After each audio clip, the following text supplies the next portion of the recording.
கர்வம் என்பது ஒரு பேய். எவ்வளவு பெரிய ஞானியனும் பற்றி கொள்ளும். தர்மமே உருவான யுதிஷ்டரை கூட அந்த கர்வம் பற்றி கொண்டது.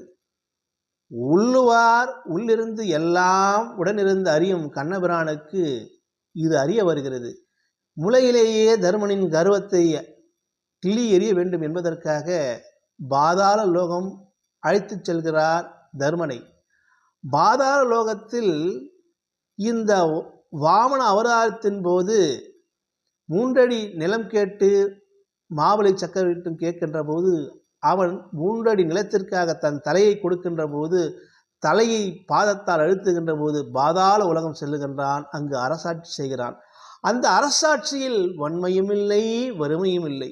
அப்படி சிறப்புற ஆட்சி செய்கின்ற போது பாதாள உலகத்திற்கு செல்லுகின்ற வழியில் தருமருக்கும் கிருஷ்ணனுக்கும் தாகவிடாய் ஏற்படுகிறது. அப்போது ஒரு வீட்டு வாசலில் சென்று ஒரு பெண்ணிடம் நீர் கேட்பார்கள். அவள் உள்ளிருந்து தங்க கிண்ணத்தில் இருவருக்கும் நீர் கொடுக்கின்ற போது அந்த நீரை பருகிய இருவரும் மீண்டும் தங்க கிண்ணத்தை கொடுப்பார்கள். அதை பெற மறுத்த அந்த பெண் அந்த கிண்ணத்தை வீசியிருக்கிறார்.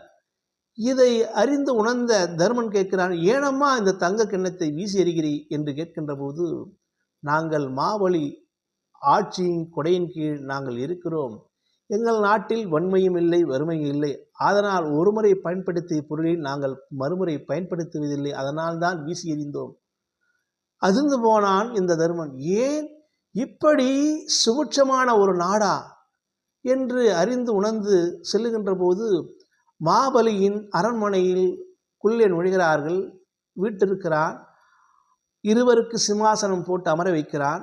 அப்போது கண்ணபிரான் சொல்லுகின்றார், உன்னை போலவே பூலோகத்தில் மிகப்பெரிய வல்லல் இந்த தர்மன். அன்னமும் சொன்னமும் தினமும் வருவோருக்கு வாரி வாரி அள்ளி தருகிறான் என்று சொல்லுகின்ற போது இந்த மாபலி சக்கரவர்த்தி கோபம் கொள்கிறான். முகம் சிவந்து போகிறது.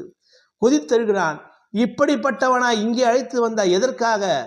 இவன் தரங்கட்டவனாயிடுச்சு. இவன் ஆட்சியில் தினமும் ஏழை எளியவருக்கு சொர்ணமும் அன்னமும் கொடுக்கிறான் என்றார். இவன் ஆட்சி செய்ய தெரியாதவன், தகுதியற்றவன். இவனை ஏன் அங்கு அழைத்து வென்றால் என்றார். முகம் சுருங்கி உடனே அங்கிருந்து நடை கட்டினான் தருமன். அவன் கர்வம் என்பது அவன் மீது கோபம் படவில்லை. தன்னுடைய கர்வத்தை உண்டோடு புதைத்து கொண்டான். கர்வம் என்பது பழங்கதையாகிவிட்டது. நல்லறிவு புகுட்டு நல்லாட்சி செய்தான் தருமன். நானும் விடைபெறுகிறேன். நன்றி, வணக்கம்.